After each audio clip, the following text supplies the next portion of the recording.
Rasulullah sallallahu alaihi wasallam bersabda, "Man qala li sahibihi wal imamu yakhtubu ansit aw mah faqad lagha, wa man lagha fal imamu yakhtubu fala jumu'atalah."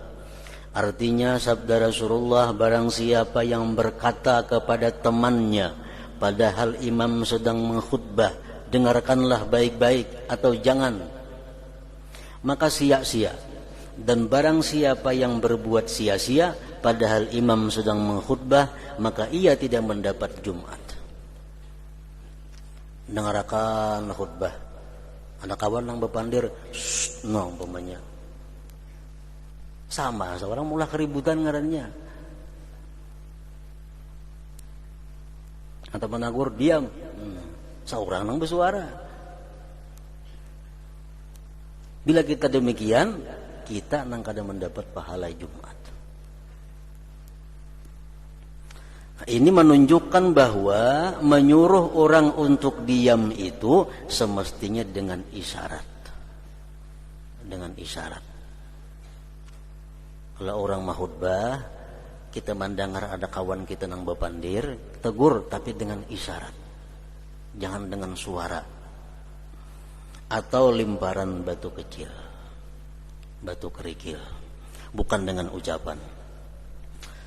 Di dalam hadis Abi Dzar bahwasanya ketika ia bertanya kepada Ubay bin Ka'ab padahal Nabi sedang berkhutbah, ia bertanya, kapankah surat ini diturunkan?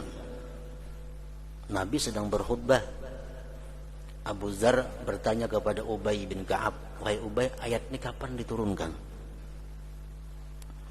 Maka ia Ubay mengisyaratkan kepadanya Abu Dzar untuk diam. Ketika Rasulullah SAW turun, Ubay berkata kepadanya Abu Dzar, pergilah, kamu tidak mendapatkan Jumat. Ikam tadi Abu Dzar kada berpahala Jumat.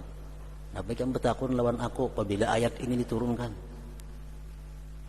Abu Dzar mengadukannya kepada Nabi SAW, maka beliau bersabda, benar Ubay, benar Ubay. Padahal positif yang ditakunakan itu. Rasulullah membaca ayat dalam khutbah, Abu Dzar bertakun, ayat ini apabila diturunkan. Nah, ucapan seperti itu menghilangkan pahala Jumat.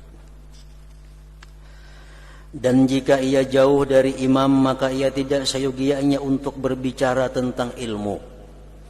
Misalnya jauh daripada khatib sehingga kada mendengar orang khutbah, itu pun kada pantas berbicara ilmu, gurunuman, pandir hukum misalnya, kada baik juga.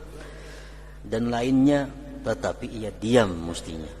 Karena hal itu berantai, gerunum bicara masalah ilmu itu karena sambung menyambung berantai dan menyampaikan kepada suara yang samar sehingga berakhir kepada para pendengar, akhirnya mengganggu orang. Dan ia tidak duduk pada lingkaran orang yang bercakap-cakap.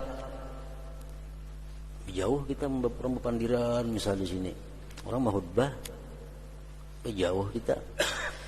Barang siapa yang lemah dari mendengarkan karena jauh, maka hendaklah ia mendengarkan baik-baik, itulah yang disukai. Karena kita jauh misalnya kadang-kadang diam, itu yang lebih disukai. Apabila waktu berkhutbah imam itu dimakruhkan untuk salat, maka bercakap-cakap itu lebih utama kemakruhannya. Khatib berkhutbah sembahyang aja kada boleh, apalagi berpandir.